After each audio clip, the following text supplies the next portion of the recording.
Welcome to Love Fitness Studios podcast, live from Manchester, UK, speaking to entrepreneurs in the fitness, health and well-being industry, sharing stories about the real-life challenges and hustle. Now, over to your host, Nick Phillips. Okay, guys, welcome to podcast number 23. Today, we have got Andy, and Andy is over in Sydney. How's it going, Andy? Yeah, I'm all good, brother. How are you? I'm really good. And we've actually connected through Clubhouse, haven't we? Which is crazy. Yeah, we have, yeah. So how's Clubhouse been for you? How are you finding it? We were just having a little chat about it, and I take out of Clubhouse what it gives me. I'm all about the giving back now. So my why is bigger than, there's a few people that are a bit salesy on there. There's a few people that are pitchy on there. I enjoy going into the rooms and not pitching, and I've learned to stop doing that myself because people get bored of that quite quickly. And it just becomes a little bit monotonous listening to the same people pitching. But what I have done is found a great group of guys in the Broken Man, the mental health rooms, yourself, the Adams, I've just got to big them all up. Alex, Lee, God, when you think of names you can't think, but you all know who you are. Do you know what I mean? I feel left out. And like Pete Cohen's wicked as well. Do you know what I mean? He didn't put me in that bloody book though, but I'm in the next one. So, but yeah, the Clubhouse for me is a place where I feel comfortable releasing anything that I've got on my chest in a positive way, because I've been through it. I've been through the addiction. I've been through the bankruptcy. I've been through the businesses. I'm still running businesses. I'm running successful businesses. I'm setting people up. I'm helping them with their businesses for free. Amazing. Do you know what I mean? I'm not like, obviously my time's the most important currency ever. I'm never getting that back.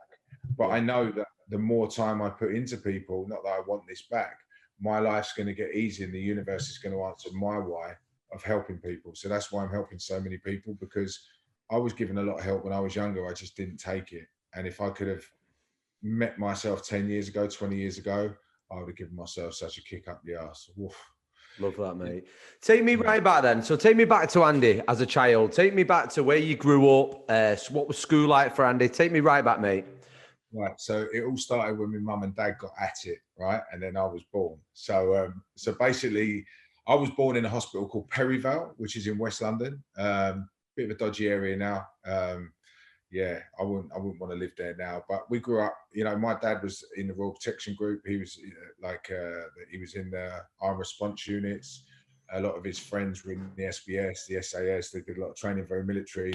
He was in charge of the Queen's, this was later on in his career, but the Queen's jewels, the paintings.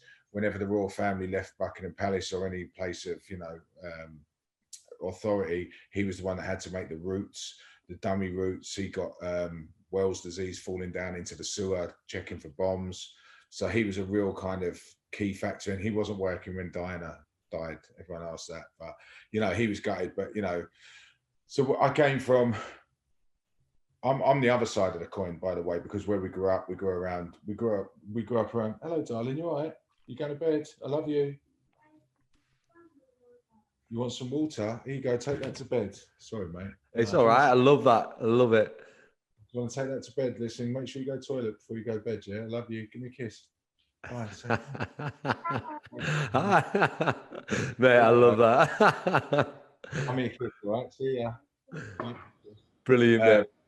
Yeah, that's part of my why as well. Do you know what I mean? So 100%. It's only 5. No boys. He's smiling when he gets to bed. Go on, love you. So where was I? My dad. So I grew up. I left home at 15, just turned 15. So I'm going to tell that bit and then go back to it. So my dad was very straight down the line. My mum was she is nuttier than a sack full of squirrel shit, my mum. Yeah, I loved her to bits, but very aggressive, very negative a lot. But she was a comedian. I get my comedy from my mum and my dad. But so basically, my dad had it away, had an affair.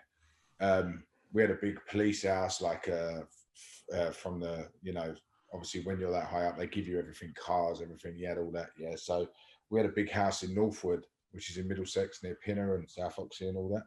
And basically what happened was I was going to school there and I was a disrupted kid because when I was younger, I did an IQ test. It was 147, exceptionally high. Like I was a really advanced kid, but nothing in school would make me want to stay in school apart from woodwork or, you know, like rugby and stuff like that. Mm. So I just rebelled, man. I didn't care. I was going to school in the morning. I was buying 10 salmon, like 10 fags, and I was selling like 10 cigarettes. I was buying 10 Benson for £1.40. God, they're not that anymore. But yeah, and then I was selling them for 50p each, making enough, buying 20, 40, doubling up. So by the end of the week, I'd have 200 snout. Yeah, I'd buy, you know, I was getting my mate who was really good with like paper and forgeries and stuff, like forging dinner tickets, selling dinner tickets to kids. Like I was at it when I was a kid. Like I was doing milk rounds. I'd wake up on a Monday morning and all the milkmen I didn't like, I'd go and so milk round started at 5 in the morning and I'd get up at 3 in the morning and go and have all the milk money away. And then I'd do my milk round as well. Yeah. So I was a little hustler, mate, trust me. And, you know, then I saw my mum go through losing her house and bankruptcy. And I said to myself, I'll never do that. But I tell that later down the line, but I experienced that myself, but I always had a backup plan. So I wasn't stupid. But my poor mum went through it, you know. My dad had an affair. He left her. She had to find a new gaff. She had to look after me and my sister as the mum and the dad. I was bullied heavily when I was in school, like heavily. I was a short little fat kid. But even then, looking back, looking at the bullies now, do you know the best thing is as well? I don't know if you've seen my bird. She's an absolute belter. She's a 10 out of 10, yeah? And I look back at all the geezers that used to bully me for not having a bird, and they've all got kids that look like, you know, from ding. Yeah. And you think to yourself, they've all got birds. And I'm not taking it away from them. I'm sure they're really happy. But, you know, I've traveled the world. I've been very successful in business. I still am successful in business. I'm charismatic. I make friends easily. And I put it down to all the bullying that happened back in the day, you know, and I look at them now and I'm not even angry with them. You know, I feel sorry for them because it was just a projection of themselves, you know. And when you get to a certain age and you learn how to be an empath and just kind of relax a little bit, you know, there was moments where you would get in a scuffle and, you know, you'd teach them a bit of a lesson because I didn't know I was going to end up being 6'7" and built like a brick shit house. You know, I was in strongman and, you know, I was nearly 240 kilos. I think I went a little bit past it. So we can talk more about that later on. But yeah, childhood was a difficult time for me. I struggled a lot with it because my dad was in a position of power. My mum was a secretary in a big company, Tetley's in Greenford. We were left at home all day with nothing to do apart from cause fucking mayhem. Do you know what I mean? I was out at it. I was a little bastard when I was younger. You know, but in a good way. I was funny. I was just like a boy causing dramas. You know what I mean? It's always coming in, scrapes, you know, shoe missing, fucking bikes been nicked, whatever, you know, general boy stuff. And my poor mum, she just put up with it for so long. And she went like, you know, she got social services involved. And I just thought, oh, fuck it, I'm out of here. And I left at 15 and I was homeless for 2 years. Wow. Yeah. I was a posh homeless though. I've got a little bit of savvy about me, yeah. So I'd go and get like a throwaway barbecue. I'd go and shower in the swimming pools. I wasn't I was home. I was more living off the land. You know what I mean? I had a tent. I lived in the woods. I was cool with that. It was like camping all the time for me. I loved it. You know. So for me, it was just about. It was my adventure. I was like Tom Sawyer, Huckleberry Finn. I was out. I was on my little adventure, and I was going to make the most of life. And I left home a boy, and I never returned a man. I never returned to my house. And I grew up, I'm far beyond my years, far beyond my years. You know, I've lived 10 lives already. I've been all around the world. Let me turn that TV so it's not flickering because it keeps, it doesn't matter. It's not on. No, it's fine. It's fine. It's absolutely fine. Go on. So what was your parents thinking when you moved out? Were they checking in on you? They just had enough, to be honest with you. Like, I never brought trouble to the door. I just, you know, I left because of bullying. Like, my mum took me boxing. I did Aikido for a while. I was always scared of, like, because I was like a bit of a lump, but I was never tall. And I was always scared of what I would do if I hit them. And, you know, I watched all the Jean-Claude Van Damme films, but I was a bit of a softie, you know, and there's nothing wrong with that. No kid should grow up wanting to be a fighter unless they're in a trained environment. You know, I was wrapped around slags, as my dad called them. They were little slags. They're going nowhere. They never have gone anywhere. They never will go anywhere. They've got no drive. They're happy just bumming fags and just being dossers, you know. And he was like, son, like, this was later on in life. He was like, you're so much better than the people you knock about with. Like, you got something about you. Do you know what I mean? You got to choose to do something. So, you know, I did later on in life, but I was what people forget is when you're growing up, that's exactly what you're doing. They're so quick to judge you while you're growing up, exactly what they did. But when you become an adult, unfortunately, what happens is you try and push your, I don't know, like when you're an adult, you're like, don't do that. But when you were a kid, were you doing it? Of course you were. And you were thinking exactly the same thing as when your dad was telling you were a little prick. Do you know what I mean? So I was just, and I said to my dad before he died, bless him, I miss him every day. But what I learned from that man indirectly was fucking amazing. Like, he never said a bad word about my mum. My mum was at it with him. That little, women are, they get right on one, don't they? Sorry for women. So she was at it. She hated him, but she never stopped loving him, and that was the problem. She never really had another fella after my dad. She just, I think he took her little soul away, bless her. My mum was beautiful when she was younger.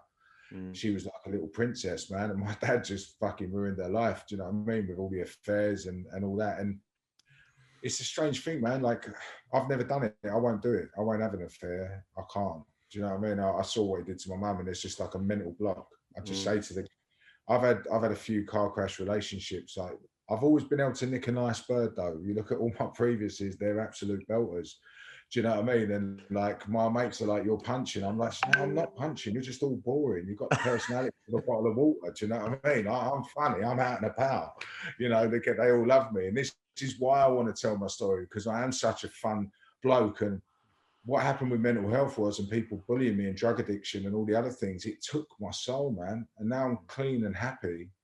I'm just like firing. I'm like a V8 again. I'm firing on all cylinders. I'm in a comfortable relationship, and I'm just a happy chappy again. It's nice, I'm not involved in the underworld kind of stuff that I used to be involved in, and the naughty stuff. I could tell you some stories, but not in here. Yeah. So I suppose that was my childhood, really, and growing up and consistently growing up in bad areas and around the wrong crowd. And it took me many, many years to understand that my circle was a poisonous and venomous circle. You think you're in with the lads and you're doing stuff, and, it can go horribly wrong sometimes. And, some things have happened in my time, and I feel bad for that. And, but, it's all part of growing up, and you live and learn. And that's why my why is so big now. And I want to give back because, I've forgiven myself for my past. You have to forgive yourself first. You can't feel bad about it anymore. You can't beat yourself up no more about it. It didn't work with that bird. You pissed that neighbour off. You knocked that fella out. Things have gone wrong. But the more you beat yourself up about it, you're never going to recover from it. So it's just about getting comfortable with yourself, really, and inside your head. That's why I love talking. I could talk a glass eye to sleep, me. I say it all the time. Do you know what I mean? I think that's the beauty about you, though. I mean, we've only ever spoke via voice, and you've just got one of them voices where it just grabs people, and you've got that story, and you could just listen to you, and that's it. So, what was next for you then? That was the childhood. What was next? So you were living out of a tent. What was it? Go on. Sorry. Sorry. What was next? Take me through what was next. Fucking hell, man! Jesus, it was a story. There's a lot, mate. How long we got? So got to about 20, 21, and I got into a really, really strange crowd. I was ducking and diving, doing a bit of this, doing a bit of that, making a few quid here. We're making a lot of money here and there, and I was living like a footballer. And basically, I got addicted to coke, and I wasn't addicted to it. I was just enjoying myself. I was out drinking, living a bad. Looking back, it was the best thing in the world. But when you're younger, you think you're the bollocks. When you look back, you think, what a prick.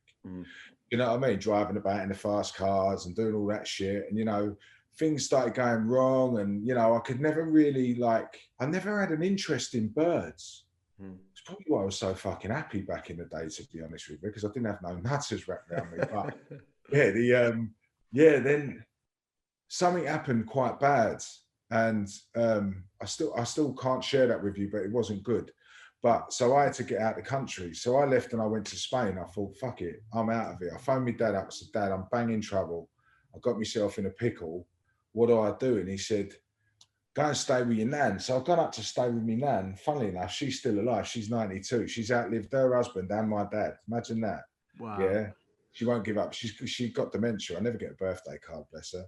But so she's she's still about. So I went up to live with her for a bit. She's Purple Rinse, do you know what I mean? Lake District, nothing going on up there. It's weird up there.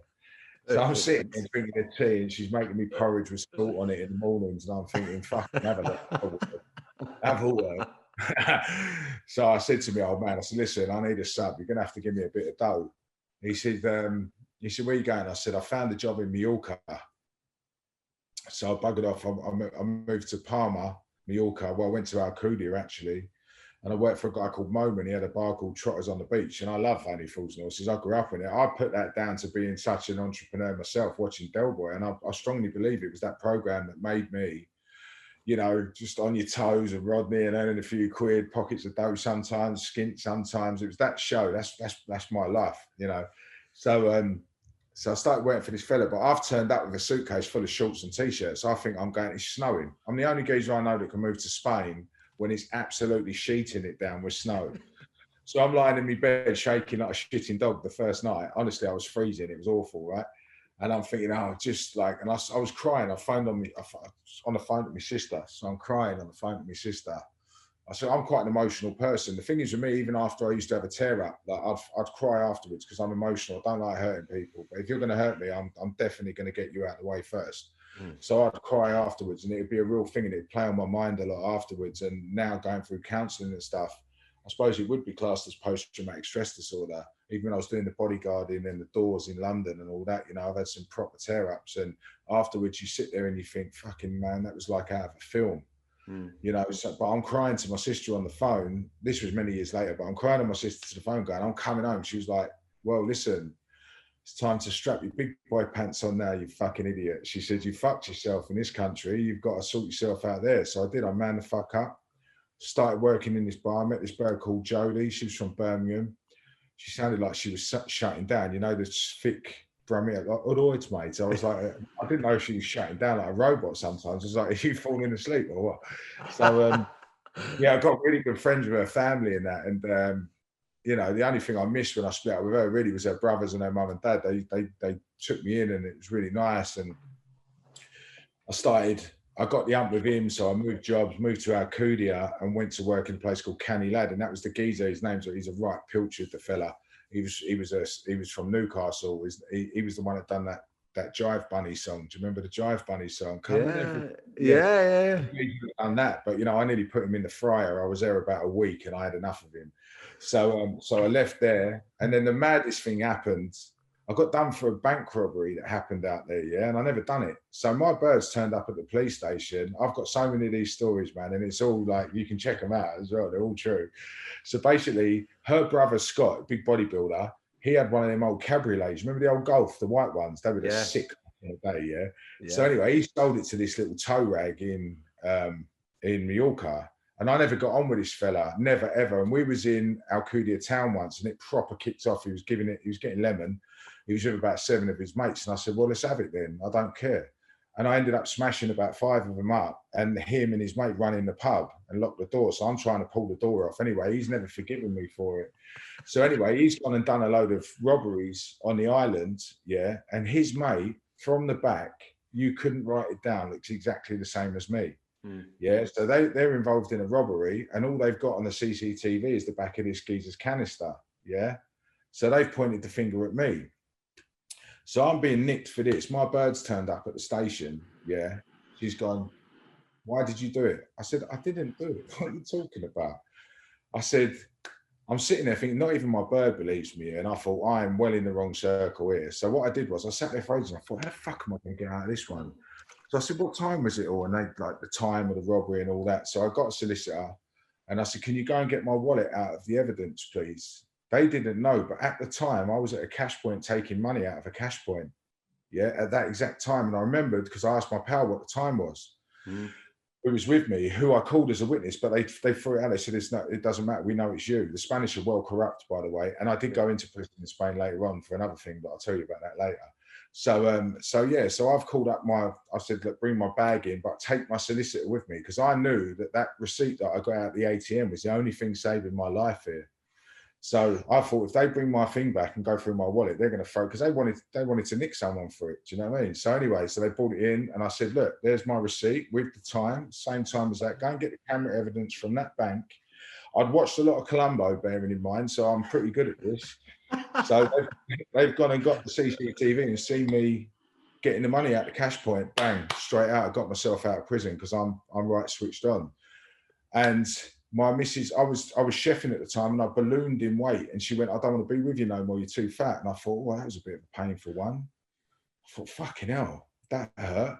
And it didn't hurt when I was feeding her family for the whole of the fucking off season because they couldn't afford to eat. And I was feeding them in the restaurant under the table, like giving them like bigger portions and taking food home from them and all that. That was all right because I put a few pounds on. So what I did was I must have ballooned up to about 24 stone. And so cut a long story short, we split up. I went home, I phoned my mum up and I went, Mum, I was crying. She went, I'll sort yourself out. She sounded like a bit of a dickhead. She was like, come back. So I went back for a week and I missed home. And by the time, because we were living together, she gave my dog away. She put it in the dog home. She didn't want to look after it no more. When I got back, my dog was gone. I was split up with her. And I just got really into fitness. And in the off season, so in Spain, if you're on an island, it shuts down for the winter. There's nothing about apart from fitness or drinking. So I spent 6 months and I went down to about 18 stone. I was super fit. I had my charm back. I weren't bothered by her. And I pulled this Swedish bird. What a belter, mate. Oh, she was a 10 out of 10. So my ex got the ump. She wanted me back in that. So I said to her, listen, like, we'll go for dinner. It was her birthday. And I said, we'll go for dinner. We'll go up Palma and we'll where all the boats are, and we'll have a little nice bit of shrimp and that and a bit of lobster, and choose what you want. Don't bring your purse. It's on me. And I thought, and in my head, my bag was packed and waiting in my pal's car around the back of the restaurant. And I said, I'm just going to the toilet. And I got on the ferry to Ibiza. And I thought, that's what you get for fucking giving my dog away. And I thought, there you go. There you're going to learn. She's probably still washing up in the restaurant now. So, yeah. So, I was over in Ibiza, mate. And that's when all the fun started in Ibiza, let me tell you now. So, yeah. So that's kind of like a quick story of from 15 to I moved to Ibiza in 2006-ish, 2005. 2000, wow. So that was when Ibiza was quite underground, well, it's not like it is now. Or it was Ibiza was always a hippie island back in the day, so it was all like unregulated parties and all that. And then but then 2005, all the beach parties were still on, the day parties were still on, like fuck me, I'm famous. And I listen, I got to Ibiza, and me being me, and he's still my partner to this day. My partner Jason, he's one of my best friends.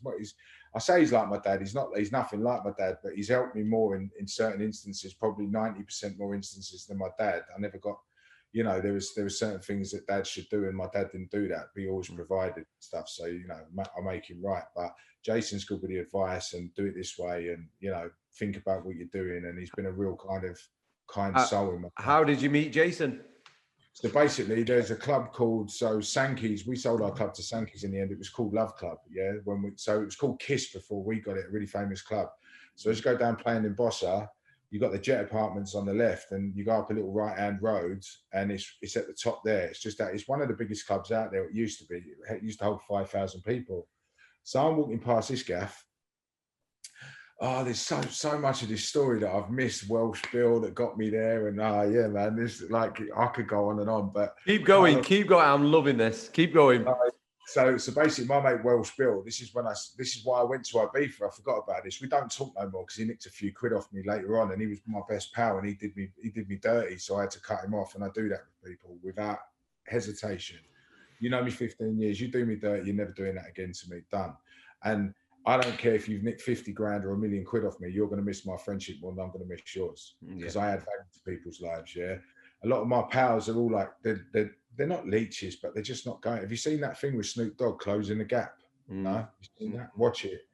So it's all about, so say my right hand's in the air for anyone listening on the podcast, and my left hand's down by my knee. Yeah. Yeah. So if your homies are down on the floor, and you're up there and you want to connect with your homies, you've got to come back down again. Yeah. Good point. Yeah, that's called closing the gap. So if you're up there, if they don't want to meet you up there where your right hand is, then you've got to leave them down there, and you've got to keep going on your journey, man. And that's what I found a lot of my friends did. So going back to Bill anyway. So he's like, I've got it on lock here. So I've jumped on this ferry up. I've hightailed it over to Ibiza. Got off the ferry. He's wearing the fakest gold Rolex you've ever seen in your life. He stinks to high hell. His shirt's fucking creased. And I said, you got it on lock? I said, what you got on lock? Your fucking apartment door. I said, leave it out. And I've got there and I said, like, and we're walking around the back of this apartment, like sneaking around there. I said, why are we sneaking around your apartment? He said, oh, I owe about 2 months rent. I went, hang on a minute. You've just told me you've got it on lock and I'm on Ibiza. So we've gone down to this gaff called Moby Dick's with Jimmy. He's a bit of a prick, actually. So I'll talk all about it. And so I'm in there and he's selling a few like bumbles and that to all the customers and that. And I said, how much are them? And he went €5 each. And I said, give me 100. And he said, yeah, cool. That's how much. I said, I ain't paying you for them now. I said, I'll tell you what I do. I said, trust me for one day. I'll take them. I'll come back. I'll give you the money. I'll get another 100. He went, all right, sweet. He said, you can't miss ya. He said, if you do me dirty, like if you do me wrong, he said, I'll get me dough. And I ended up being a debt collector for him in the end. He was a fanny anyway. And so I went out, shifted them, got 100 and built it like that. So my mate's got a creased shirt and a fake gold watch and I'm in IB for 2 weeks and I've got, you know, my own apartment and I'm flying. So I've walked past Kiss that Jason's just taken over and he's gone, I said, all right, mate, how you doing? I said, fuck me, that's a big club. He went, yeah, I know, mate. He said, try getting people in it. I said, I could do that easy. He said, what do you mean? I said, I'll carry him up the street if I have to. I said, what you got to get in there? He said, well, you know, he said, to break even, He said, we're in deficit 27 grand. And I said, all right, sweet. I said, I'll tell you what I'll do. In 2 weeks, I'll have you out of deficit and have your club filled up. Yeah, but because it was a PR position. I said, but I ain't PR in your club, I'll manage it. And he went, what do you know about managing club? I said, the same as I know about managing myself. You know, we'll be all right. Trust me. What else can go wrong? Your club's fucking shit. You ain't got no one in it and you're 27 grand. It can't go no worse. Do you know what I mean? So yeah, basically he's gone, yeah, come on. He's gone for it. So I've gone back to Jimmy, like bearing in mind, they only sold bottles of beer in this gaff. Yeah, they didn't have no pumps, no sangria pumps, nothing. So I phoned Jim up, the geezer that I got the little ones off. And I've said to him, listen, call your guy that does your bar and get it up there. And he went, oh, I said, just do it, mate. Come on, we're going to listen, we're friends for life. We weren't, I ended up shagging his bird for about 4 years, but only because, yeah. So she was all right. She was my bird for a while after that. I think she was everyone's bird for a little while. That's just how it is in Ibiza, mate. It's so hedonistic. So yeah, basically, I got the club filled up with sangria pumps. You know, I got the till systems put in there. He went, fucking hell, you don't hang about. And that's one thing I don't do in life is I do not hang about. If I'm going to do something, I'll do it. I'll get it done. So, oh, mate, the club started popping. There's a guy. Have you heard of Mike and Dimitri Vegas? No? No. #1 DJs in the world. Not when we met them. I was carrying speakers to their first gig. Now they've just bought Rihanna's house in Los Angeles. Wow. So we was knocking about with Eric Murillo. Yeah. We was like, my best friend Ben Kreitner was Swedish House Mafia's tour manager. So I'm rubbing shoulders with all these people. We're in space, you know, Cole Cox. I'm fucking at parties with a bit of that. Do you know what I mean? Wow. Sorting them out. We're at Xbox parties. Now it went, like you've seen the film, it's all gone Pete Tong and all that. Yeah, that's exactly what my life was like. Ask anyone I know. We absolutely smashed it. And then I moved to San Antonio with a proper face. He comes from good stock. Like his family are all criminals and he's well known as well. I won't say his name because I respect him too much. Not like Jimmy's name. I just dropped that like it was nothing. People want it. But I ended up going to prison with him. It's cut long story short, but there was a few things involved that were quite dangerous. And I was looking at 10 years. So it cost me a lot of money. I phoned my dad from prison. I went, Dad, listen, I need a sub. I've got the money outside. I just can't get to a cash point. He said, where are you? I said, I'm banged up in prison. He put the phone down on me. I said, fuck's sake, that didn't go well. So I waited until the next day. So I called him up and I said, listen, you put the phone down again. I'll tell your missus you're having it off with that bird down the pub. Yeah. So sort it out. He said, how much you need? It's 50 grand. And he said to me, he said, I said, listen, mate, I said, I've not had a birthday present of you since I was about 13 years old. You've had a right touch, yeah?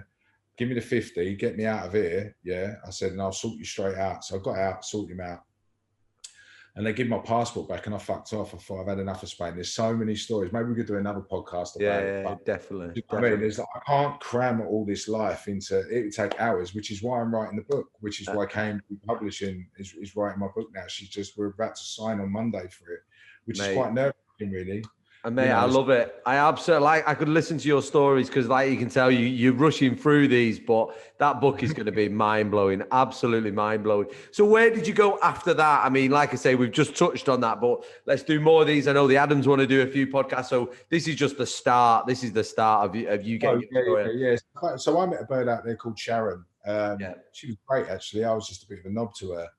And, I was on the roids, I was training, I was a big boy, I could have a row as well. I was fit, I was running 10 miles a day. Do you know what I mean? I was super fit, man, back then. You can look through my old pictures and you can see where my mental health goes up and down and drug problems because I'm thin, fat, muscly, thin, fat. You know what I mean? A lot of my mental health goes with how my physique is, but I was popping pills out there. People are like, yeah, I've done 2 pills. I've done 35, 40 pills in a night. Wow. Serious shit. I'm not lying to you. There's no need for me to lie about this. I used to sound like a fucking maraca when I run down the stairs because they were all jingling, jangling in my belly. Do you know what I mean? But my tolerance, excuse me, became so high to drugs that when I came home, I was with this girl Sharon. She was lovely. Her mum's Jewish. One of the kindest women I've ever met, and she changed my life. Because I'm a builder from back in the day, yeah. So I've missed all this story out, but I started as a concrete layer and a patio layer, and then I moved on working with other people, in the trade as a plasterer, and I'm a master decorator as well. I worked with a guy called Pete Welland on and off for about 7 years. We done the wallpapering in Madonna's house.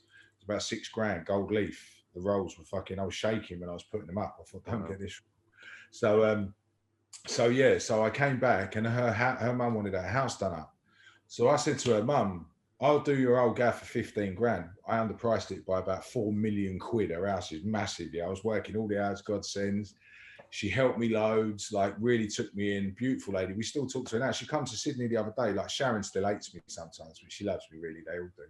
And so she came over to Australia. And her mum with Gilad, who's a professor, and met my bird, and we were all going out for dinner. They all love my bird, Chill. She's wicked.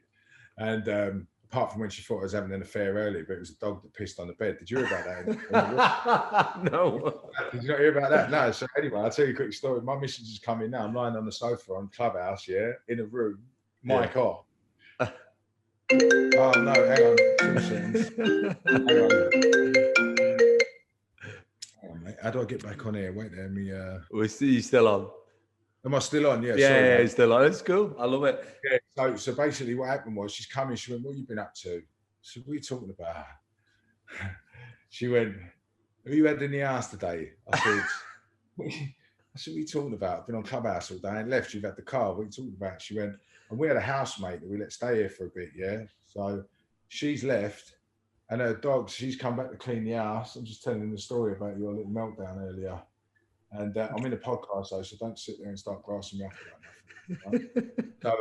Right? So basically, she's come in, and she went, "We had in here," and all that. And I'm thinking, you ain't done nothing wrong. And you think, what is going on here?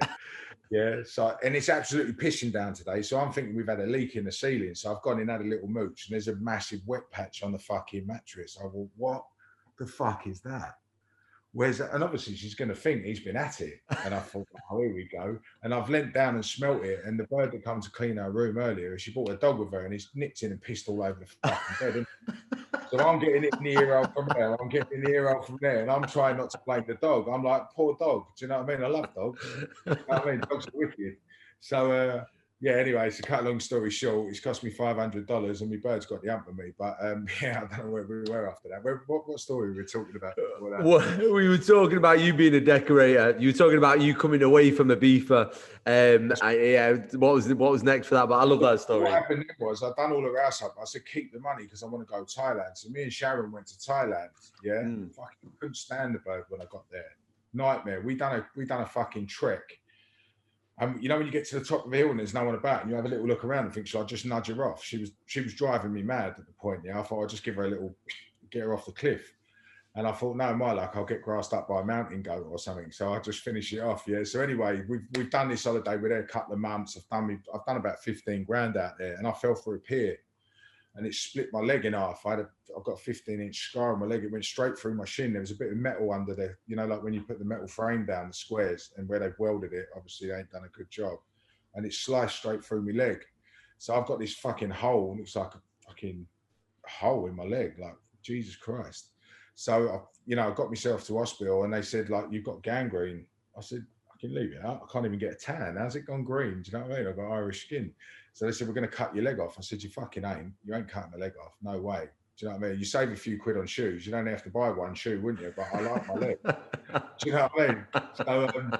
So I had to get it signed off, and they've sent me over. Like, I got put in business class. Sent me home. There's nothing wrong with my leg. It just needed to heal. But over there, it's different temperatures. The scabs don't really heal properly. It's why there's a lot of mutilated people in Thailand from accidents, because you can't heal out there. It's too humid. Your scabs don't go hard, and So it was the best thing I ever did, leave there. But fucking hell, where do I go after that? The story's just endless, mate. And so I went out and bought the wash and reach systems. Yeah. So I was the first one in the area to have a reverse osmosis van with all the water and good for the environment and all that, So I started doing me round, mate, and I was coining it in, and then I started taking a few boys on and taking some building jobs, and then I had the building company and the window cleaning company, and I thought it's all right, this, but then I thought I'm not really too into it.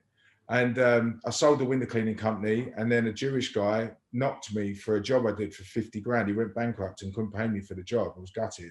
I've worked all of that. Imagine coming from that, all that hard work, and someone's nicked all that off you. So Etty, my ex's mum, had a thrift shop, like a shop that sold secondhand goods. But what she was doing was she was buying fake Ugg boots and fake Rolexes from China, and it was like a front.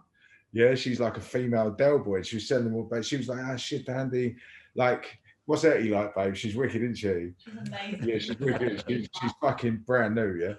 So she said to me, I've had enough of the shop. Like, what can we do together? And I said, let me open a tattoo shop. And everyone was like, because I was known in the area for like having a tear up and whatnot. So not really, only if people sort of troubled me. I've never been a bully because I was bullied, but if you're going to put it on me, do you know what I mean? So I said, let me open a tattoo shop. And she went, well, do you reckon your car was covered in tattoos? And someone said to me, if you love what you do, you never work a day in your life. But what people didn't see was, because of my building skills, it took me so long, to do this shop. And I wasn't with Sharon anymore. I was with another bird, Lucy. I've got a tattoo on my leg here. Can you see it? No, I don't know if you can see it, but it says Lucy. I put it in the men chat the other day. Yeah, so go on, tell us the story.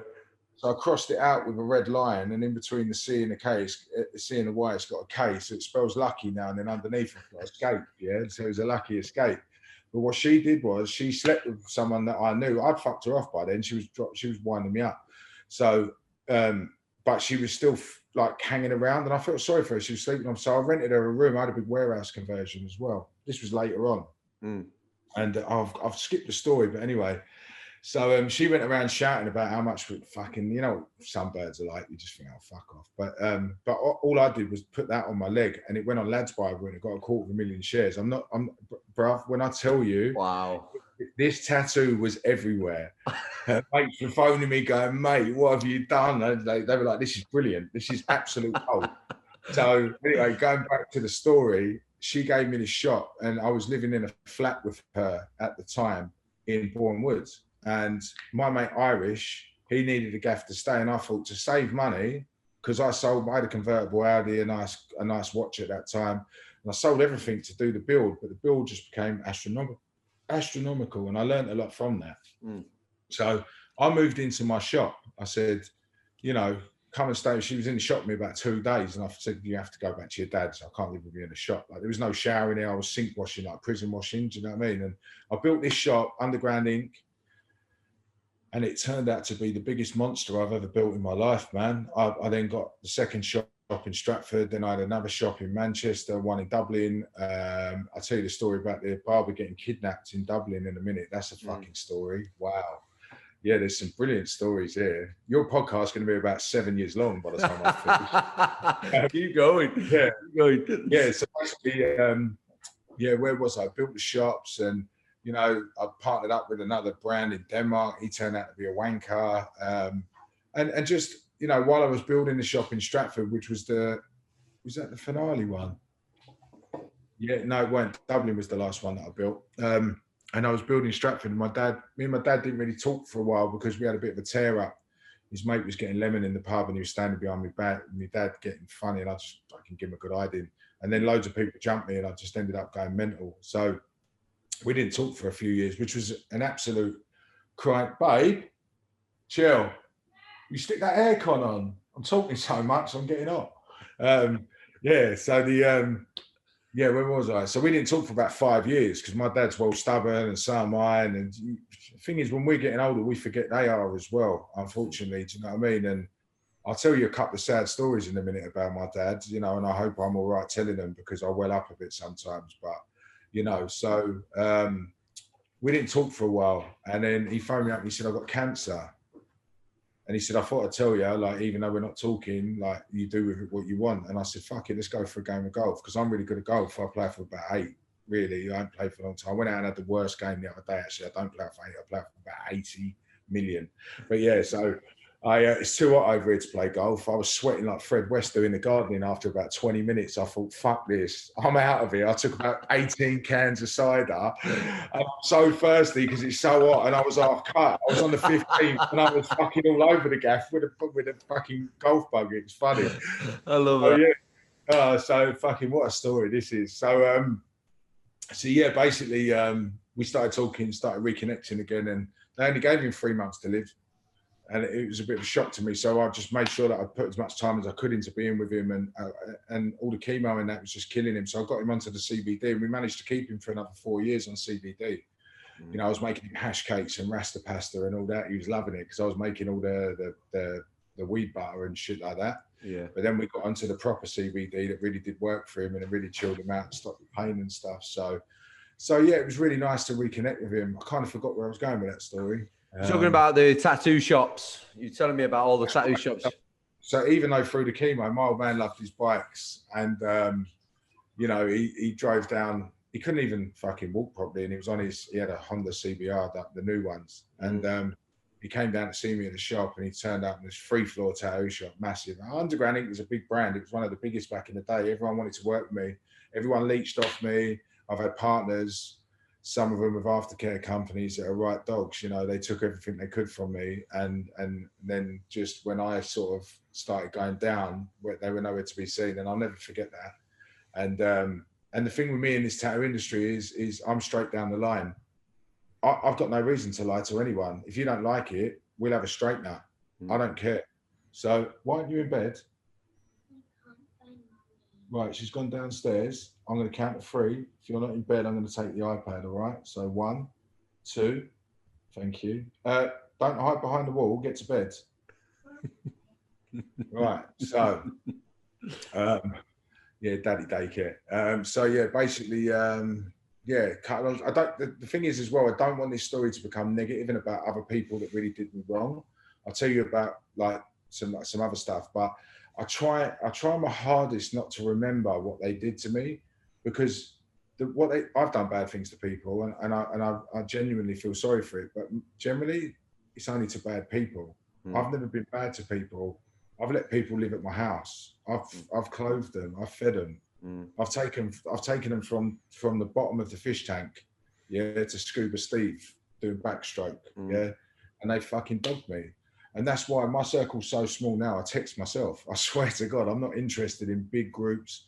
I enjoy Clubhouse because I get to meet like-minded guys that have all been through it, and they're all holding space for everyone, and that's what I like. Yeah. So yeah, where were we with the story again? My dad, he got to Stratford. Yeah. And he turned up and he took his question off and he said, I've never been so proud of you in all my life. He went, I've never told you that. And he never told me that. He went, you know, he said, wow. He said, I said, do you remember when you told me that, you know, I'd never amount to nothing? And, you know, all them words were like my power pellets, you know? And I created such a barrier around myself and my love for you that I could never show you my love because you didn't appreciate it. And anything I did, my dad was a marathon runner. He's done multiple marathons, you know, fitness Ironmans and stuff like that as well. And even when I started running and doing 15-mile runs and stuff, he'd go, I beat that time. Like, it was always very competitive. There was never like, well done, son. And would I have been any different?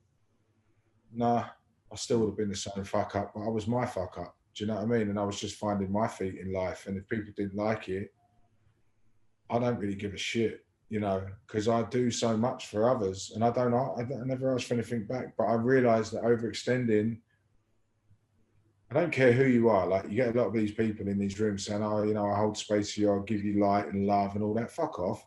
When I was homeless, no one wanted to help me.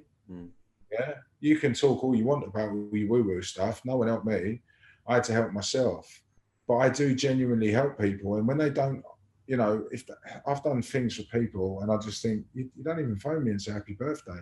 You know, you know, I'd love to have a mate like me. That's what I'd love. I'd love to have another 5 of me. I would take over the world. But I'll do it day by day and step by step. And my missus sees it all the time. She's seen me drop my pals like that. You know, one hint of negativity or jealousy towards me now, and you're gone. And I am so fucking ruthless with my boundaries now. Yeah, because I'm waiting for you to fuck me now. Yeah, like proper fuck me. I'm not, when I meet someone now, I just think, what's your angle? That's all I think. I don't think to myself. And they're like, yeah, mate. And I said, I don't even know you. How am I your mate? I'm an acquaintance. You haven't built up that barrier for me to call you a friend yet. Stop being too familiar with me. You'll know when I'm your friend. Yeah, trust me. And I can spot them a mile off now. I'm like a metal detector. Dick, dick, dick, dick, dickhead. Yeah, it's not happening. Get out of the way. I'm very guarded around my missus and that. I say to her, listen, we've got code words. Yeah, if I feel like I'm going to be triggered, rather than me smash the whole bar up or some geezer that's chatting her up, I'll say banana bread and she'll know and we'll leave. Yeah, because I say to her, it's not like, I've learned from my mistakes. Like I've done, well, we won't go into that, but you know. And so now that we've got a really good relationship, apart from when the dog pissed on the bed earlier, but we never argue. We've been together 2.5 years. We've had like 4 arguments in 2.5 years, and they're like, she's changed my life, this bird. I've got to give her nothing but mad props. Do you know what I mean? She won't leave me. Well, she did earlier. She got in the car and drove off because I told her to. But, you know, like she won't, like when I'm triggered and I'm like, fuck this, I'm going home. I've had enough of this and this ain't working out and I've helped this person.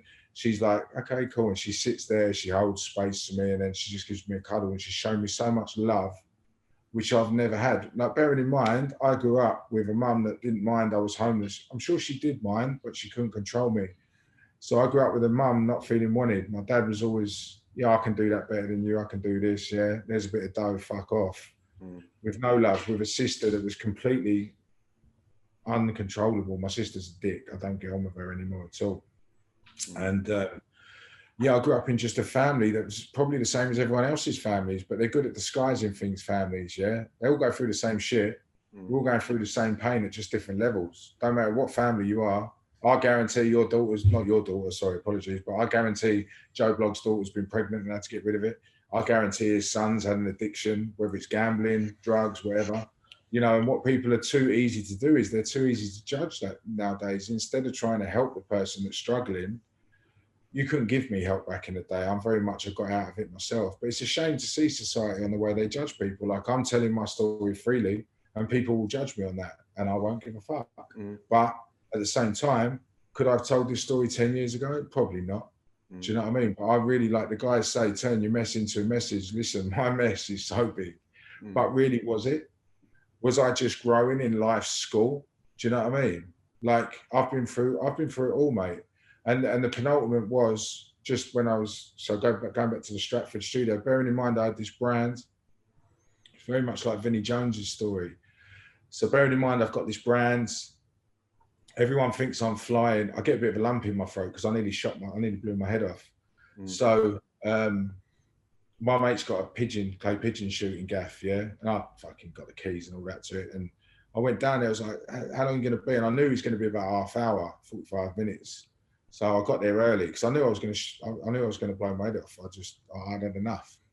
So I got a gun out of the cabinet and I went and sat down the back of the farm and that, and I put it in my mouth and that. And yeah, I sat there crying and I just kind of zoned out. And I just had my thumb on the trigger and my mate come around the corner from nowhere. He told me he was going to be 45 minutes and he weren't. He was about 5 minutes after that. I told him, I ain't going to be, and I got there early, and he just said, I knew something was wrong. He said, so I told you something different. And he said, what? He come around the corner and he freaked out. He was like, what are you doing? Like, fucking get. And that was it after that. And I just putting pressure on me. And that's a really powerful thing for me to say.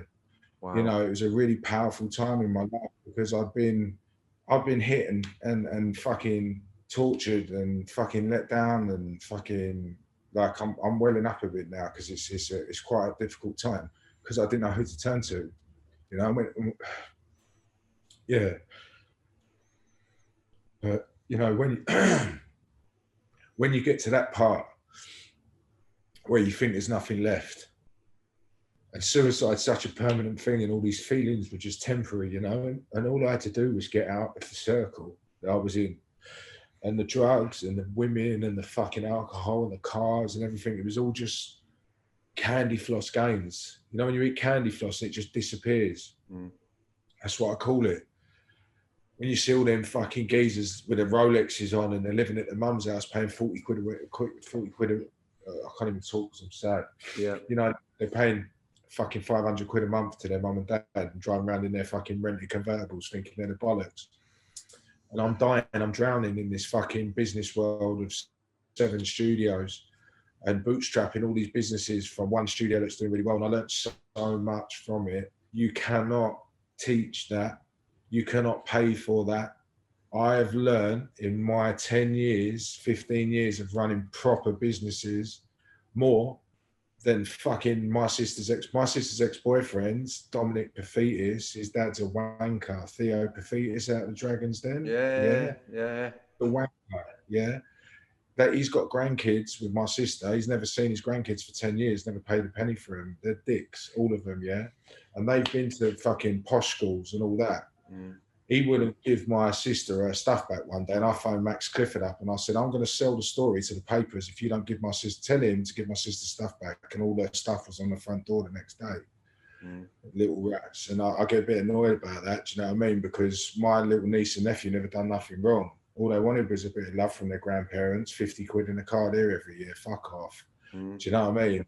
And his son, this is what I was getting to, his son had a good education. His brother Alex is sweet, I'll tell you that, and Zoe and all that. The others are all right, it's just Dom. I used to really like Dom, yeah? And he was just a dithering idiot, really. He used to have a bit of a stutter. If he'd say twat, he'd say trat. And I'd say, is that a rat or a trap or what are you saying? Do you know what I mean? But we used to get on all right and that. And I used to see my sister beat him up and that. And I felt a bit sorry for him. But they just had a really toxic relationship. And I look at Alex and all that, and I said to Theo once, man, he's a fucking bit embarrassing him. Like, Alex is sweet. He's like a proper businessman. Do you know what I mean? It's just like his dad, yeah? And but I'll never forgive him for just, like, wiping my niece and nephew out of it. Do you know what I mean? It was a shame. And, like, I respect Theo as a businessman for what he's done, but as a family man for holding his family together and stuff like that and doing the right thing by all of them. But my niece and nephew never asked to be brought into this world. It was Dominic and my sister with their stupid fucking relationships. Bedtime now. If I tell you again, yeah, one more time, right? And it was just a shame, like, you know, you see like their kids and the way they're giving and their funding and their, what do you call it when you get that thing when you get to a certain age? What do you call it? Yeah, the trust fund. Yeah? Trust funds, yeah. They all got $500,000 trust fund or something because Don went doolally and stabbed the copper. He got put into prison and his old man used his trust fund to get out. He never got it. I don't know the ins and outs of it, to be honest. It was all a bit boring to me. Yeah. My sister's relationships, I used to say, I'm not interested. Fucking hell, you'll be back together next week. I genuinely don't get involved in people's lives. I'm the black sheep of the family, but most black sheeps are just honest. They're real. Do you know what I mean? Give me a black sheep of the family any day of the week to some snidey little prick that's going to go in under your door, try and shag your bird and nick all your money. I'd rather I'd rather eat bums with crumbs than steaks with sticks. Yeah? Say that one again. Rather you what? I'd rather eat crumbs with bums, yeah, than steaks with snakes. It's a great saying. 100%. 100%. Love that. You use another one, which I absolutely love. It's about pay close attention to those that don't clap when you're winning. I love that. If your friends aren't giving it that, picking you up and sending you messages saying, I'm fucking proud of you, bruv. Yeah. People are only loyal until their needs change. Let me tell you that. That's one of the best things you'll ever hear. Someone will come to you and go, let's do this. As soon as they get to where they need to be, bye. Yeah.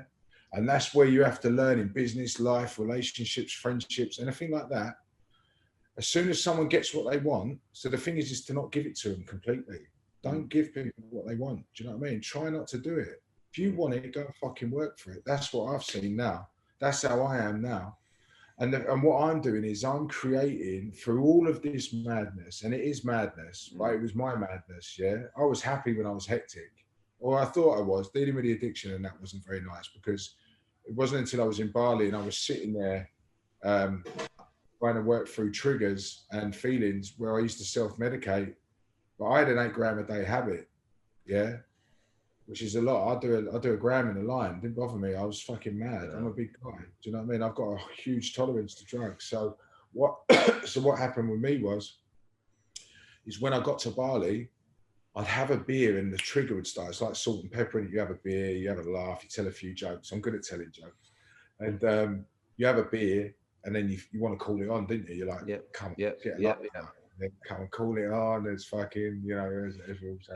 And then, so I stopped drinking beer, like when I'm at chill, and I'd still go out with my pal and have a little couple of beers and, you know, have a couple of wobbly moments and that. But in Bali, you can't, they chop your hands off if you get caught with that. Do you know what I mean? You know, so I just thought I won't risk it. So basically I did 8 months or just under there in Bali, really working on myself. Near the end, I wasn't working on myself because I was depressed because my bird wasn't with me. Now, bearing in mind, my ex-bird wouldn't even go down the shop and get me fags. Yeah, this bird, Jill now, my fiance, she's traveling from Sydney to come and see me on a plane to Bali to spend time with me. It was the most amazing thing I've ever experienced. And we fell in love. She told me she loved me on the second day. Was the second day, wasn't it, babe? Third. She's listening. It was the first, babe. I love it. Yes, anyway, I'm lovable anyway. What can I say? And we train together, and we're just enjoying each other's company and all that. And then this little infant walked past, right little cutie she was, and she was like, "Oh, my ovaries out." We were talking about kids and all that, and then she told me that she had a little 5-year-old. Is Sky in bed yet, babe? Right, listen. Right, I'm not having this. Bedtime now. Right.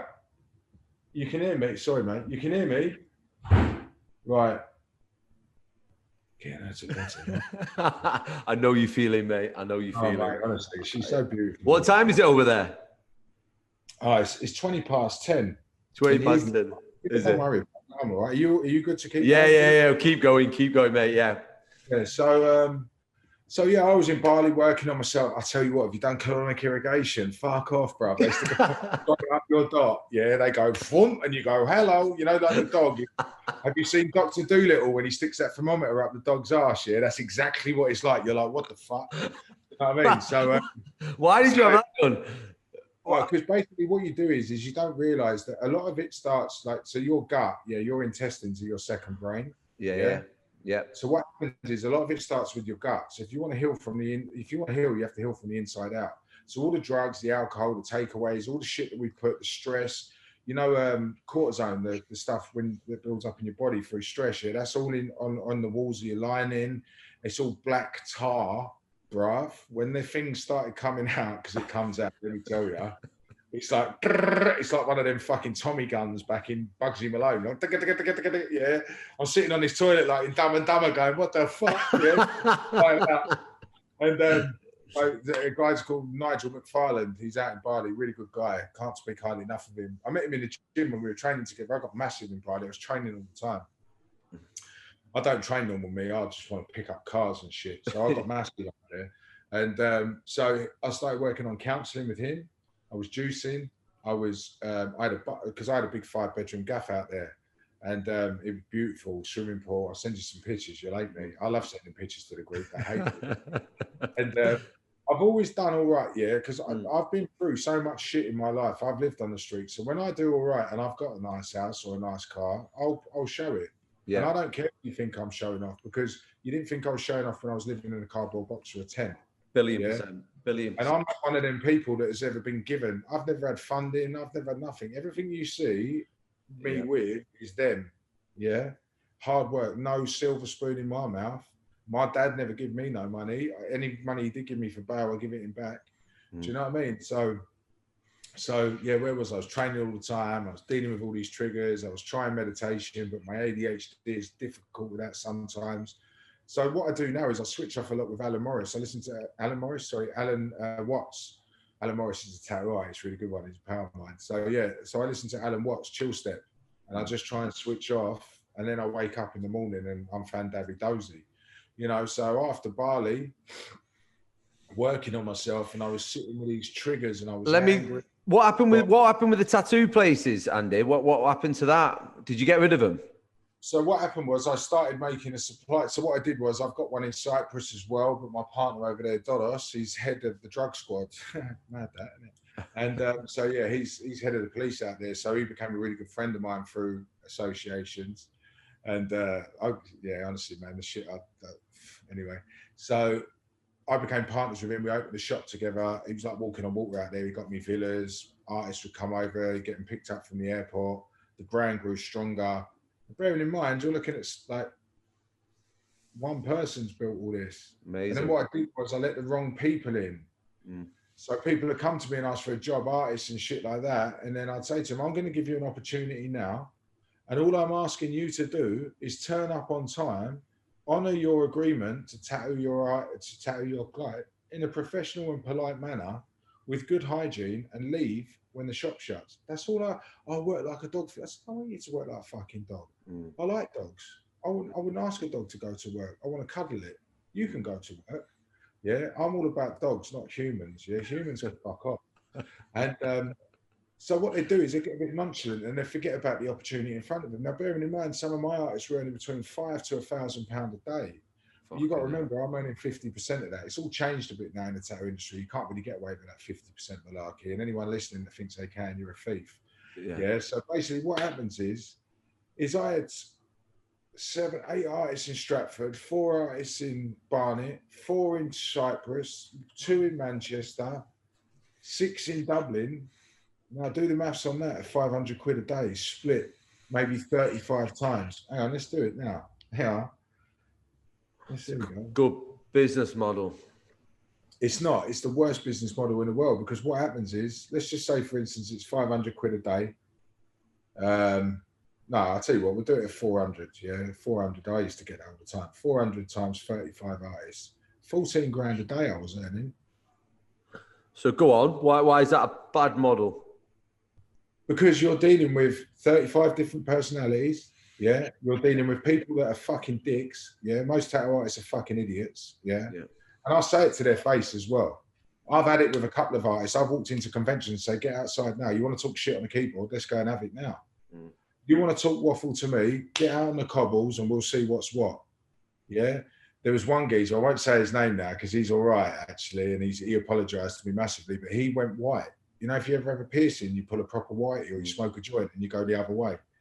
I walked in, I went, you outside now, yeah, we're going to see exactly what you know. And he just went on, he was shaking. He went on me. I said, listen, don't be a bully online.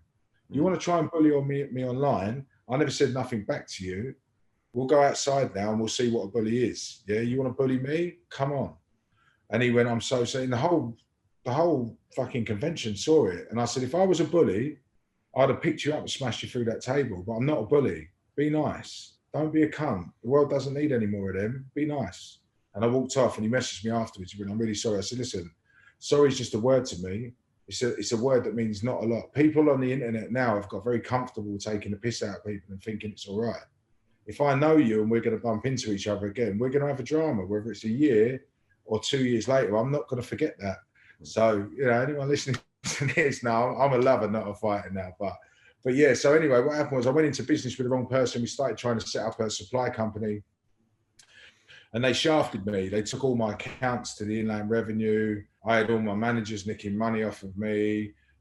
The managers were putting all the systems in wrong. So they were putting in all of the, you know, the wages for the artists for the whole day. Instead of splitting it 50-50, signing a sheet at the end of the day saying they were going to pay their tax. Fucking so, hell, mate, yeah. you should have seen. Wow. Imagine 40 Been grand there, a day. mate. Been there. Well, not on that scale, but yeah, go on. 40 grand a day, not paying. I had to pay all the tax. And the bill, I was like, fucking turn it in. Like, what am I supposed to do here? Mm.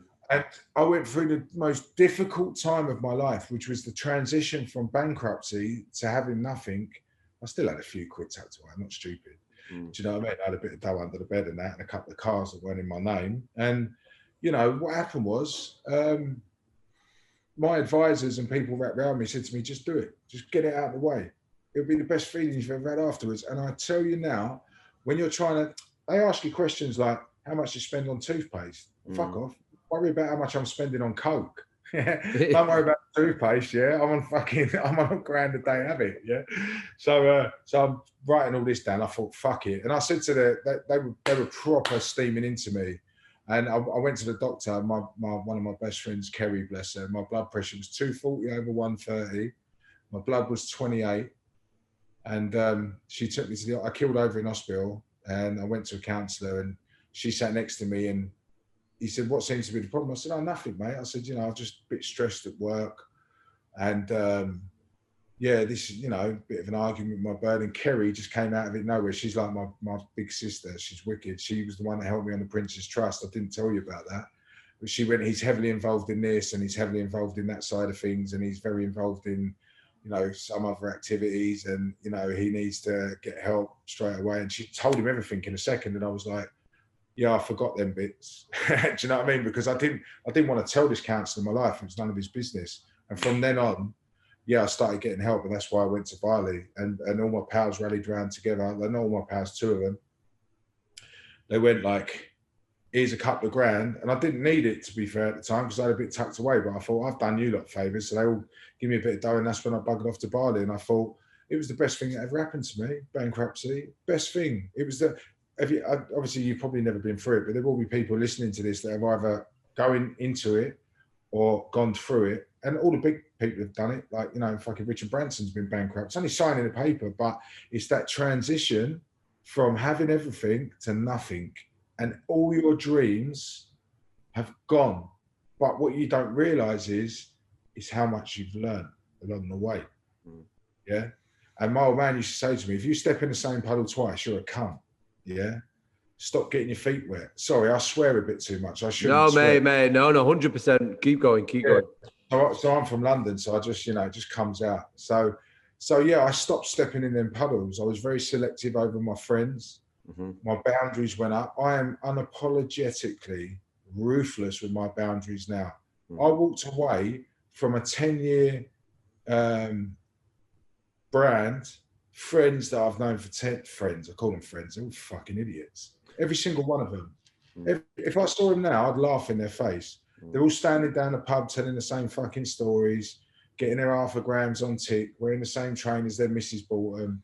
Do you know what I mean? And I just think, looking back now, I was with this bird called Kel. What a fucking, she was just a nightmare, rousing the pub all the time, always wanting the gear, and just, it was a nightmare. But she was a good person as well. But when I left, I heard they were all talking about me and that's all people do is when you go out of an area, they won't do it to your face, they talk behind your back. But that's exactly where they are. And for a reason. They're never going to be in front of you. Otherwise, they would have done it when you were there. They would have built businesses. And what people do is they will support you when you start. But when you start doing really well, they get jealous.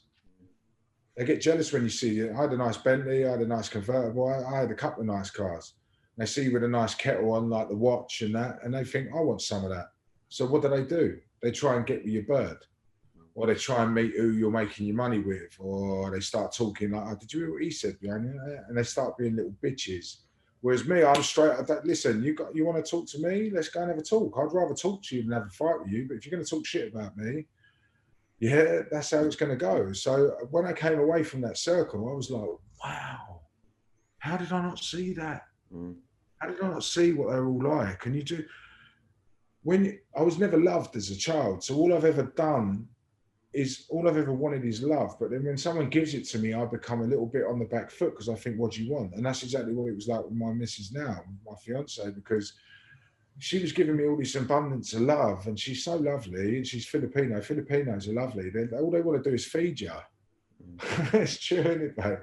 Her mum just tries to feed me. I say, fucking leave it. I've just lost 100 kilos. I'm going to put it on. You know what I mean? So that was a mad thing as well, the weight loss. So, yeah, so she just holds space for me all the time. She just continuously tells me it's going to be all right. And I get frustrated. I get frustrated when I'm not busy. When I came to Australia, they wouldn't let me work, which is why I set up Influence Inc. Because I was using all of my contacts. Like, so I was sitting there, it's like everyone's an influencer, but no one's fucking influencing. And I said it weird, and I was at Influence Inc., and that's where it came from.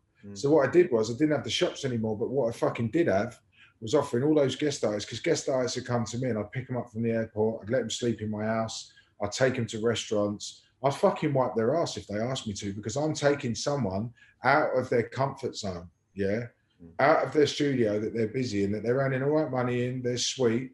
And some of my mates in the town industry, they're the best you can get. Let me tell you now, they're fucking mustard. And like Emilio Winter, go on EmilioWinter.1 on Instagram, he's my best pal. Yeah. So when I first started in the industry, I had a couple of shit artists. Now they're not, they're good. But I was like, how do I get these artists in the shop? So I messaged Emilio Winter and I went, listen, do you fancy a guest spot? He said, I don't do unknowns really. And I said, listen, well, we ain't going to be unknown if you come down here, are you? You fucking idiot. I said, we'll get on it. I'll take you out for a Ruby. We'll have a right laugh. And you can tell all your mates what a good time you have. He said, I'll be down there next week. I said, sweet as a nut. We got right on it. And he was running around my front room with a cape around his neck, pretending to be Superman on the second night. It was brilliant. So after that, we just become like best pals. And he was telling his mates, listen, you've got to go and guest at this geezer's studio. He'll probably look after you. So then I started getting like ridiculous artists from all over the world. Yeah. Yeah. Now I'm telling you, my brand went from 0 to 100 real fucking quick. So did my drug habit. Yeah. Because I was one guest artist would come and I want to turn up and say, do you want to get on it? We go, yeah, be in the pub, sometimes not even getting to clients because we were so smashed. Do you know what I mean? So that's how it grew so quick. But I'm going back and forwards in stories. So someone that doesn't understand that, is that so you'll have a sick artist, say, in London, and they'd come and tattoo at someone's studio in Manchester and you could book out. Is that how that works? Yes, it's called a guest spot. So basically what I used to do to keep my brands running and sort of like, so artists didn't get bored looking at the same window, talking to the same other fucking boring artist. Some of them are just, anyway, I won't go into it. But yeah, so I'd send 2 artists to Cyprus and I'd have 2 chairs left. So I'd bring 2 guest artists down and then they'd go off and then I'd bring another artist and bring the other ones back and send them guest artists over to Cyprus. So I was always on the move with artists. I was moving them around and they were like, fucking hell, man, we're getting like holidays to Cyprus. They were going to staying in my villas. You want to see I had an 8-bedroom villa in Cyprus, bruv. Oh, it was on the top of a mountain. I had a fucking golf tee. I used to hit golf balls off the mountain, but there you go again. I looked like I was smashing it and I was the unhappiest geezer in the world. I was hitting golf balls off the mountain and thinking about jumping off and trying to find them. That's how I was so depressed. My mate come around once and I was sitting on the edge of the mountain, just like, it literally had a fence around it. Mate, I'll show you the gaff. It's amazing. I had a big fence around the side of it. You could just step over it, like one of them next to a zebra crossing sort of fences. So I stepped over it. I'm just sitting there throwing stones off the side. My mate Matt from 24/7 Security came out and went, what are you doing? I nearly fell off the mountain. I said, you prick, you nearly killed me. But I was up on this mountain and I was severely depressed yet again. I was away from my friends or what I thought were my friends or my circle, my area, manor, whatever you want to call it. And I always thought I was missing out. When you're sort of like the life and soul of the party, you think you're missing out. And that's one thing you've got to learn to do. Like, I put a status up on Facebook the other day. What did it say? Let me read it to you. It'll resonate with you. Hang on. So I'll put, learn to be fine with your own lane. Don't expect what you've given so freely to be returned. Time is the most valuable currency you can give to another human. Don't waste a single drop of it with anything that doesn't lift you higher or help your growth. And then there's a meme under it that says, learn to be okay with not being invited, included, or considered. Love it. And you must understand that you will see the warning signs when people talk to you. You will go to the party knowing that they talk about you, but you'll still go there to show up, to have fun, even though you know that they're dogging you. Yeah, it is your duty to have enough self-control to stop doing that. Whether they talk badly about you or not, they're a forgotten memory soon. And the quicker people do that, and have self-respect and understand that they should know their worth, the quicker their lives will get a lot better. As mine did when I went to Bali, worked on myself, found an amazing woman, live in Sydney, have 4 businesses again. Because if I built it once, it's damn straight I can do it again. I love that, mate.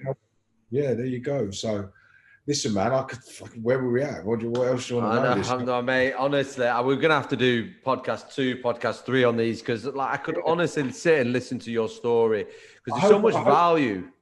Yeah, I hope I haven't offended you or anyone else in me talking as well, because I'm very down the line, you know what I mean? I just hope people see me as 1 billion%, mate. And that's what I absolutely love. I love the fact that it's just straight, there's no bullshit, straight talking. And that's it. We need more. We need to know more. I can't wait for that book, and I can't wait for more and more podcasts. What's next for Andy then? What's Andy in the next 5 years? Do you look that far, or do you just literally live every day? I'm basing so what I say to people is I'm basing my lifespan on my dad and my granddad. Yeah, my dad died at 64, my granddad died at 62. Yeah, so could it be a coincidence? I don't know. But my old man trained all his life. He was super fit. He died of lung cancer and all the other cancers. He never smoked a day in his life. His fucking missus smoked 40 Lamberts a day. So where did that come from? I thought I'll pick a missus that don't smoke. Yeah. So anyway, so if I say to you, how old are you now, mate? 38. 38. So just, all right, say for instance, you live to 70. Yeah. Just say 32. Is that 32 years? Or yeah. Go on. Sounds like a long time, doesn't it? Does it? No, it's not, is it? Say it this way: 32 summers to enjoy yourself. Fucking hell, yeah.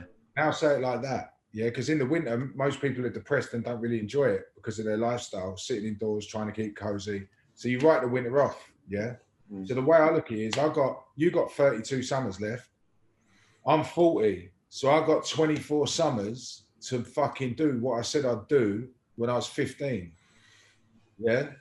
And I fucked up and lost everything. So I'm doubling up and working double hard now. Yeah. Because I will honor what I said I'd do. And that is to help who I was back in the day.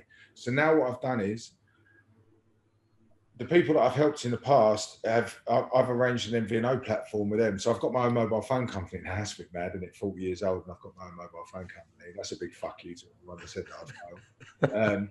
Yeah, so like most people are fucking still on the tick and fucking renting their cars, and I've got a fucking platform that's the same as giffgaff now. So basically, there's 16 other MVNOs in the country in the UK.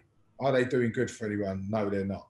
So I want to do good with it's called chit chat, because in London we all have a chit chat. Hence why I've not stopped talking for fucking about 39 years. So what we're going to do is mobile phones now have the ability to have eSIMs. Not a lot of companies use them or know about them. We do. So what I want to do is put QR codes in homeless shelters so that homeless people can go get some food, use our QR code and have some data and some minutes. And you might think, well, where does that come into it? So what we've done is we've built an app as well. So that's just getting signed off on Monday and the funds are going into the company to start building it. So it is basically the same as an Uber app. And this will be built by the time this podcast comes out. Now it won't, because I know you're going to get me right to the front of the queue because this is a great story. Yeah, you'll get loads of views on this, I promise. So basically this app is an Uber-based app. Now anything with Uber written on it or mapping systems like that cost £500,000 upwards. Easy. You ask any app company. And I'm not talking shit. So I've come up with this company that's going to help us do it. It's still a 6-figure sum, but it's much lower. So I've done the okay. I've okayed this app and I haven't even got the money for it. Yeah. So do you know how much pressure I've put on myself in a week? But do you know why I'm going to do it? Because I've got a week. And if I'm comfortable in doing this project, I won't get it done. So what I've done is I've jumped back on Clubhouse, this is how powerful Clubhouse is, and I found the funding for it through a pitch deck. Yeah. Wow. So what we're going to do is we're going to link the mobile phone app to the MVNO platform so that homeless people, mental health people, I'll tell you a bit about the blind in a minute, can go onto the app, find soup kitchens, homeless shelters, food banks, crisis fucking rooms, counsellors. We're going to link it with Minds. It's got fucking group chats on there, the same as Facebook. It's got the Zoom capabilities on there, what we're doing now. You can Zoom a counsellor through our app. We're going to have trained counsellors on there. I've flipped the script from a street boy using my connections over the years to gaining an MVNO platform worth over £500,000 through no gain of mine. I've spent a lot of my own money on it as well. Let me tell you, well, a lot. I won't say how much because the tax man, I don't like him. And yeah, so I've used all of that, and I found funding for this app.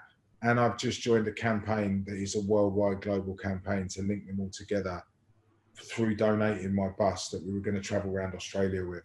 That's another story. So my duty to myself is to, some people don't want to be helped, and that's fine, but there's some people out there like me that did, and everyone forgot about me. But they're never going to forget my name.